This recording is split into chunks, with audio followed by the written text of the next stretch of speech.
ಒಂದು ಸಿನಿಮಾ ಅಂತ ಬಂದಾಗ ಅದಕ್ಕೆ ಒಂದು ವಿಷನ್ ಇರುತ್ತೆ. ಆ್ಯಂಡ್ ಇವರ ಸಿನಿಮಾದ ವಿಷನ್ಗೆ ಒಂದು ಸಲ್ಯೂಟ್ ಬರಬೇಕು ಗುರು. ಹೌದು, ನಮ್ಮ ಇಂಡಿಯನ್ ಸಿನಿಮಾ ಇಂಡಸ್ಟ್ರಿಯಲ್ಲಿ ಈ ಕ್ವಾಲಿಟಿಯ ಸಿನಿಮಾ ಬರ್ತಿದೆ ಅಂದರೆ ಅದಕ್ಕಿಂತ ಖುಷಿ ವಿಚಾರ ಇನ್ನೊಂದಿಲ್ಲ. ಕಲ್ಕಿ 2898 AD ಸಿನಿಮಾದ ಟ್ರೇಲರ್ ರಿಲೀಸ್ ಆಗಿದೆ.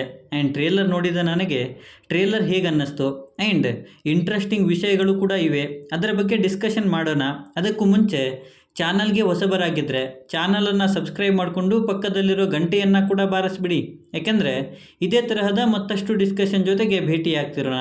ಆ್ಯಂಡ್ ಈ ವಿಡಿಯೋ ನಿಮಗೆ ಇಷ್ಟ ಆದರೆ ನಾನು ನಿಮ್ಮ ಕಡೆಯಿಂದ ಬಯಸೋದು ಒಂದು ಲೈಕ್ ಮಾತ್ರ, ಅದನ್ನು ಕೂಡ ಕೊಟ್ಟು ವಿಡಿಯೋನ ಕಂಪ್ಲೀಟಾಗಿ ನೋಡಿ. ಕಲ್ಕಿ 2898 AD ಇದು ನಾಗ್ ಅಶ್ವಿನ್ ಅವರ ನಿರ್ದೇಶನದಲ್ಲಿ ಪ್ರಭಾಸ್, ಅಮಿತಾಬ್ ಬಚ್ಚನ್, ಕಮಲ್ ಹಾಸನ್, ದೀಪಿಕಾ ಪಡುಕೋನೆ ಅವರ ಮುಖ್ಯ ಪಾತ್ರದಲ್ಲಿ ಬರ್ತಾ ಇರುವಂಥ ಸಿನಿಮಾ. 600 ಕೋಟಿ ಬಜೆಟ್ ಅಂದರೆ ಆಬ್ವಿಯಸ್ಲಿ ಸಿನಿಮಾದ ಮೇಲೆ ಎಕ್ಸ್ಪೆಕ್ಟೇಷನ್ ಜಾಸ್ತಿನೇ ಇದ್ವು. ಆ್ಯಂಡ್ ಟ್ರೇಲರ್ ನೋಡಿದಾಗ ಆ ಬಜೆಟ್ನ ಸ್ಯಾಟಿಸ್ಫೈ ಮಾಡುವಂಥ ಸಿನಿಮಾ ಅಂತೂ ಬರ್ತಿದೆ ಅನ್ನಿಸ್ತು. ಟ್ರೇಲರ್ ಕಡೆಗೆ ಬರೋದಾದರೆ ಈ ಕಥೆ ಶುರುವಾಗೋದು 2898ನೇ ಇಸ್ವಿಯಲ್ಲಿ, ಅಂದರೆ ಇನ್ನೊಂದು 800 ವರ್ಷಗಳ ಮುಂದೆ. ಅಲ್ಲಿ ಏನೆಲ್ಲ ಸಮಸ್ಯೆಗಳಿರುತ್ತವೆ ಆ್ಯಂಡ್ ಆ ಸಮಸ್ಯೆಗಳಿಗೆ ಕಾರಣೀಕರ್ತರಾದ ಭಕ್ಷಕರು ಮತ್ತು ರಕ್ಷಕರ ನಡುವಿನ ಸಮರದ ಕಥೆ ಆಗಿರುತ್ತೆ ಅನ್ಕೋತೀನಿ. ಇನ್ನೊಂದು ಕಡೆ ಟ್ರೇಲರ್ನ ನರೇಟ್ ಮಾಡ್ತಿರೋದನ್ನು ನೋಡ್ತಾ ಇದ್ದರೆ ಇಲ್ಲಿ ಒಂದು ಮಗುಗೋಸ್ಕರ ಹೋರಾಟ ನಡೀತಾ ಇದೆ. ಬಟ್ ಆ ಮಗು ಬರೀ ಮಗು ಅಲ್ಲ, ಅದಕ್ಕಿನ್ನೂ ಹೆಸರು ಕೂಡ ಇಲ್ಲ. ಬಟ್ ಇನ್ನೊಂದು ಕಡೆ ಅದು ಸೃಷ್ಟಿ ಅಂತ ಕೂಡ ಹೇಳ್ತಾ ಇದ್ದಾರೆ ಆ್ಯಂಡ್ ಅದು ಅವರೇ ಹೇಳ್ತಾ ಇರೋದು. ಸೊ ಇಲ್ಲಿ ನಿಜವಾಗ್ಲೂ ಆ ಮಗು ಯಾರು, ಅದನ್ನು ಸಾಯಿಸೋದಕ್ಕೆ ಯಾರು ಬರ್ತಿರೋದು ಆ್ಯಂಡ್ ಅದನ್ನು ರಕ್ಷಿಸೋಕೆ ಯಾರಿರೋದು ಅನ್ನೋದನ್ನು ನಾವು ಸಿನಿಮಾದಲ್ಲೇ ನೋಡಬೇಕು. ಆ್ಯಂಡ್ ಮೇ ಬಿ ಅದೇ ಸಿನಿಮಾದ ಮೇನ್ ಪಾಯಿಂಟ್ ಆಗಿರುತ್ತೆ ಅನ್ನೋದು ನನ್ನ ಪ್ರಿಡಿಕ್ಷನ್. ಇದು ಸ್ವಲ್ಪ ಆ ಕಡೆ ಈ ಕಡೆ ಆದರೂ ಕೂಡ ಆಗ್ಬೋದು, ಬಟ್ ಕಥೆಯಂತೂ ಹೀಗೆ ಹೋಗುತ್ತೆ ಅನ್ಕೋತೀನಿ. ಇಲ್ಲಿ ನನಗೆ ಮೊದಲಿಗೆ ಇಷ್ಟ ಆಗಿದ್ದು ಡೈರೆಕ್ಟರ್ ಆ್ಯಂಡ್ ಅವರ ವಿಷನ್ ಮತ್ತು ಅದರ ಪ್ರೆಸೆಂಟೇಷನ್. ಐ ಮೀನ್ ಲಿಟ್ರಲಿ ಗುರು, ಪ್ರತಿ ವಿಜುವಲನ್ನು ಕೂಡ ಪ್ಲ್ಯಾನ್ ಮಾಡಿಕೊಂಡು ಅಷ್ಟೇ ಅಥೆಂಟಿಕ್ಕಾಗಿ ತೋರಿಸಿದ್ದಾರೆ. ಆ್ಯಂಡ್ ಅದು ಅವರ ವರ್ಕ್ ಡಿಸಿಪ್ಲಿನನ್ನು ತೋರಿಸುತ್ತೆ. ಅಂದರೆ ಇಲ್ಲಿ ಎಲ್ಲವೂ ಕೂಡ ಕಾಲ್ಪನಿಕ, ಬಟ್ ಅದನ್ನು ಹೀಗೆ ಬೇಕು ಆ್ಯಂಡ್ ಅದರಲ್ಲಿ ಕಾಂಪ್ರಮೈಸ್ ಆಗಲ್ಲ ಅನ್ನೋ ಡಿಸಿಷನ್ನಿಂದ ಈ ರೀತಿಯ ಒಂದು ಕ್ವಾಲಿಟಿಯ ಔಟ್ಪುಟ್ ಬಂದಿದೆ ಅನ್ನೋದನ್ನು ಇದು ಇಂಡಿಕೇಟ್ ಮಾಡುತ್ತೆ.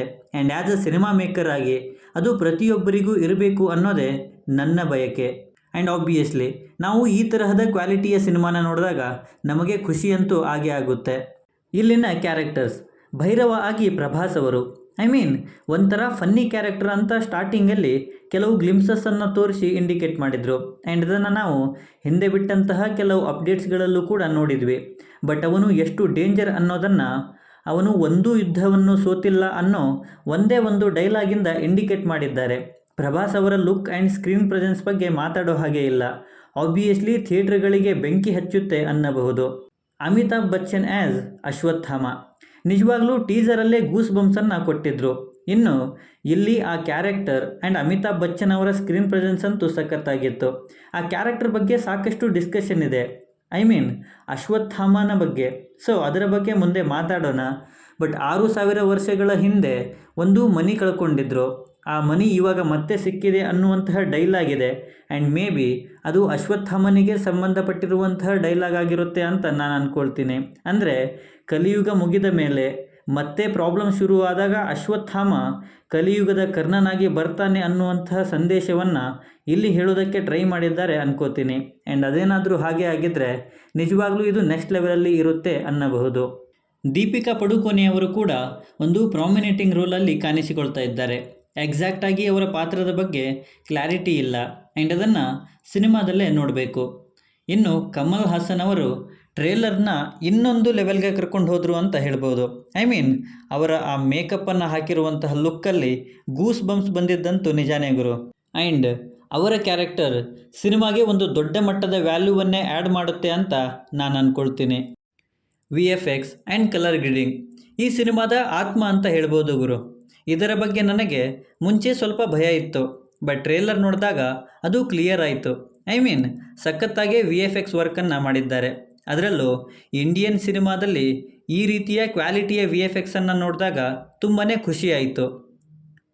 ಬ್ಯಾಕ್ಗ್ರೌಂಡ್ ಸ್ಕೋರ್ ಕೂಡ ತುಂಬಾ ಚೆನ್ನಾಗಿದೆ. ಸಿನಿಮಾದಲ್ಲಿ ಅದು ಇನ್ನೂ ಒಳ್ಳೆಯ ವ್ಯಾಲ್ಯೂವನ್ನೇ ಆ್ಯಡ್ ಮಾಡುತ್ತೆ ಅಂತ ನಾನು ಅಂದ್ಕೊಳ್ತೀನಿ. ಇನ್ನು ನಾನು ಸ್ಪೆಷಲಾಗಿ ಮಾತಾಡಬೇಕಾಗಿರೋದು ಆರ್ಟ್ ಡಿಪಾರ್ಟ್ಮೆಂಟ್ ಬಗ್ಗೆ. ಇಷ್ಟು ವರ್ಷಗಳ ಗ್ಯಾಪ್, ಬಟ್ ಸೆಟ್ ವರ್ಕನ್ನು ಸಖತ್ತಾಗೇ ಮಾಡಿದ್ದಾರೆ. ಆ್ಯಂಡ್ ಅದು ನನಗೆ ತುಂಬಾ ಖುಷಿ ಕೊಡ್ತು. ಅದರಿಂದ ಅವರಿಗೆ ಒಂದು ಅಪ್ರಿಷಿಯೇಷನ್ ಬರಲೇಬೇಕು. ಸೊ ಟೋಟಲಾಗಿ ಟ್ರೇಲರ್ ಅಂತೂ ಸಖತ್ತಾಗಿದೆ. ನಾನಂತೂ ಸಿನಿಮಾಗಾಗಿ ವೇಟ್ ಮಾಡ್ತಾ ಇದ್ದೀನಿ. ಈ ಸಿನಿಮಾ ಇದೇ ಜೂನ್ 27ಕ್ಕೆ ರಿಲೀಸ್ ಆಗೋದಕ್ಕೆ ರೆಡಿಯಾಗಿದೆ. ಸೊ ಎಲ್ಲರೂ ಕೂಡ ಸಿನಿಮಾನ ಥಿಯೇಟ್ರ್ಗಳಿಗೆ ಹೋಗಿ ನೋಡಿ. ಆ್ಯಂಡ್ ಟ್ರೇಲರ್ ಬಗ್ಗೆ ಮತ್ತು ಈ ವಿಡಿಯೋ ಬಗ್ಗೆ ನಿಮ್ಮ ಅನಿಸಿಕೆ ಏನೇ ಇದ್ದರೂ ಕೆಳಗಡೆ ಬರೆದು ತಿಳಿಸಿ.